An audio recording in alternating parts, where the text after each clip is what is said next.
watch the tunes. Gokulam. పచ్చని చెట్లు, ఆవుల మెడలో మోగే గంటల శబ్దం, ఇళ్లలోంచి వచ్చే వెన్నవాసన. ఇది ఓ సాధారణ గ్రామం కాదు, ఇది ఆనందం పుట్టే ఊరు. కాని ఆ రోజు ఉదయం గోకులంలో ఒక చిన్న సమస్య మొదలైంది.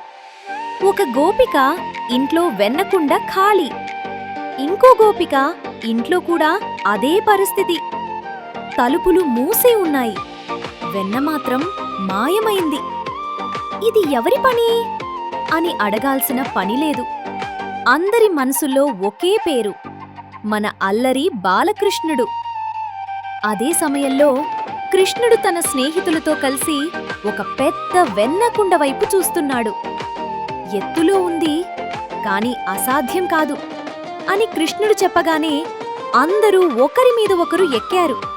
పడిపోతున్నావన్నా కృష్ణుడి ధైర్యం తగ్గలేదు. వెన్న దొరికింది! కృష్ణుడి ముఖం వెలిగిపోయింది.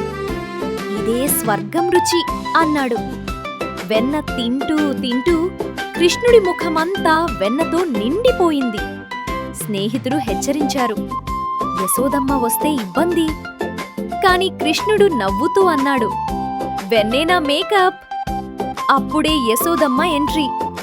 ముఖమంతా వెన్న చూసి అడిగింది, ఇదేంటి కృష్ణ? కృష్ణుడు చాలా సీరియస్గా, నేను తినలేదమ్మా. వెన్న నన్ను ప్రేమించి నా ముఖానికి అంటుకుంది. చుట్టూ ఉన్న గోపికలందరూ నవ్వేశారు. కొద్దిసేపటికే గోపికలు ఫిర్యాదు మొదలుపెట్టారు. నీ కొడుకు మా ఇంట్లో వెన్న తిన్నాడు అని చెప్పగానే కృష్ణుడు మధ్యలో దూరి, నేను ఒక్క ఇంట్లోనే తిన్నాను అమ్మా. అయితే అన్ని ఇళ్లలో వెన్న ఎలా పోయింది అంటే, అందరి వెన్న నేనే తిన్నాను. అందరూ గట్టిగా నవ్వారు. కాని యశోదమ్మ ప్రేమతో కూడిన క్రమశిక్షణను చూపించాలనుకుంది. తాడు తీసుకొచ్చింది, కృష్ణుణ్ణి కట్టాలనుకుంది. కాని ఎంత తాడు తెచ్చినా ప్రతిసారీ కొంచెం తక్కువే.